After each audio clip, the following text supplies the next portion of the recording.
जय हिंद दोस्तों। आज के इस वीडियो में हम स्पेशली प्रकाश का परावर्तन पढ़ने वाले हैं। प्रकाश का परावर्तन क्या है, प्रकाश के परावर्तन के कितने प्रकार हैं और इसके जो नियमित परावर्तन है और अनियमित परावर्तन है, इसको फुल डिटेल के साथ और इसी तरीके से परावर्तन के नियम को भी आसान भाषा में समझेंगे। तो बिल्कुल भी मिस मत कीजिएगा। एक सेकेंड भी आप अगर इस वीडियो को स्किप करते हैं तो आपके लिए एक काफ़ी इम्पोर्टेंट टॉपिक, इम्पोर्टेंट वर्ड छूट सकता है।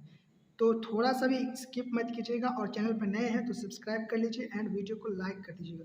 तो हम पहले समझते हैं प्रकाश का परावर्तन। यहाँ पे आप देख सकते हैं इसका डेफिनेशन लिखा हुआ है। जब प्रकाश किसी माध्यम से चलकर दूसरे माध्यम की सतह से टकराता है तो उसी माध्यम में लौट जाता है। मतलब यहाँ पे समझिए कि जैसे कि मैं यहाँ पे एक मार्कर ले लेता हूँ, इस मार्कर में प्रकाश यहाँ पर आता है तो ये जो हवा है यहाँ पे, तो इस हवा एक माध्यम है और ये जो मार्कर का सतह है ये दूसरा माध्यम है। तो पहली सतह यानी हवा माध्यम से आते हुए मार्कर की सतह से टकराता है और टकराने के बाद फिर लौट के हमारे आंखों तक पहुँचता है, जिस वजह से हम इसे देख पाते हैं। तो ये जो लौटने की जो घटना होती है इसी को कहते हैं प्रकाश का परावर्तन। बिल्कुल आसान भाषा में आप समझ चुके हैं। अब आता है प्रकाश के परावर्तन के प्रकार। तो यहाँ पे आप देख सकते हैं परावर्तन के दो प्रकार हैं, नियमित परावर्तन और दूसरा अनियमित परावर्तन। तो पहले हम नियमित परावर्तन समझते हैं, फिर अनियमित परावर्तन समझेंगे। तो यहाँ पे आप देख सकते हैं इसका डेफिनेशन लिखा हुआ है नियमित परावर्तन का। जब प्रकाश की किरणें किसी समतल और चमकीली सतह पर पड़ती है तो वे नियमित रूप से परावर्तित तो हो जाती है। परावर्तित मतलब लौट जाती है, उसे ही नियमित परावर्तन कहते हैं। जैसे कि आप इस फिगर यहाँ पे आप समझ लीजिए, यहाँ पे ये क्या है, समतल दर्पण मान लीजिए, ये समतल दर्पण है।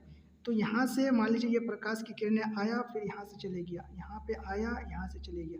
तो यहाँ पे अगर आप ध्यान से देखेंगे तो जिस दूरी से आता है उसी दूरी के साथ चले भी जाता है। तो ये है नियमित परावर्तन। अब समझते हैं अनियमित।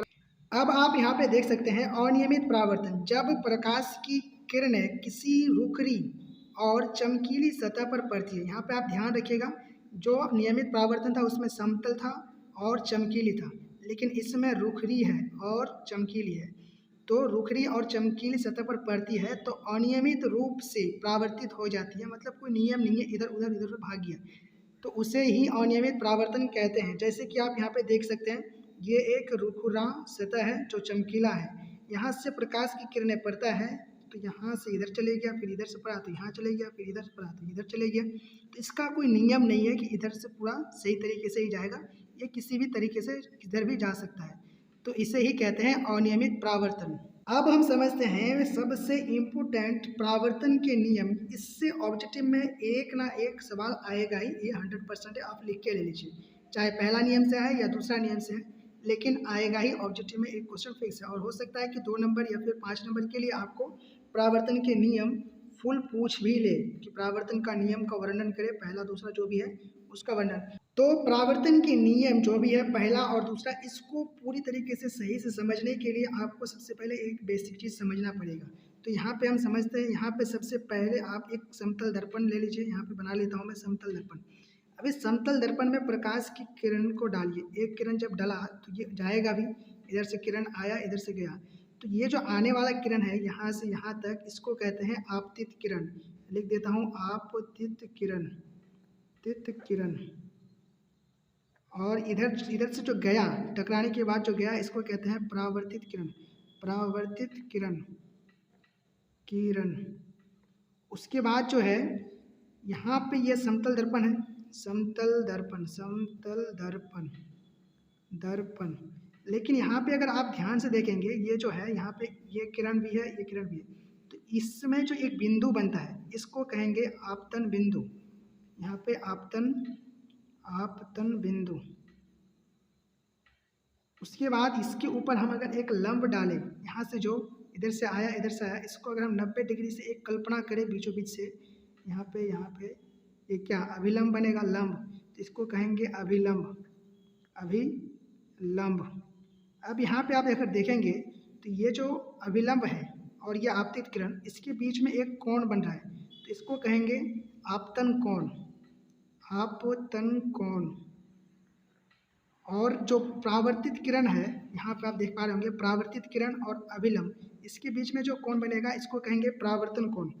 परावर्तन कोण।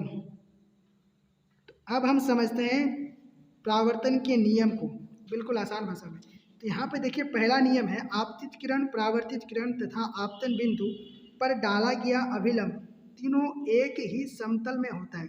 अब इस फिगर में देखिए, यह है आपतित किरण, यह है परावर्तित किरण, और इन दोनों में जो डाला गया अभिलंब है इसको हम कल्पना किए, ये तीनों क्या एक ही बिंदु में है। तो यह है इसका पहला नियम। और दूसरा नियम आप देखिए, कहता है आपतन कोण और परावर्तन कोण दोनों आपस में बराबर होता है।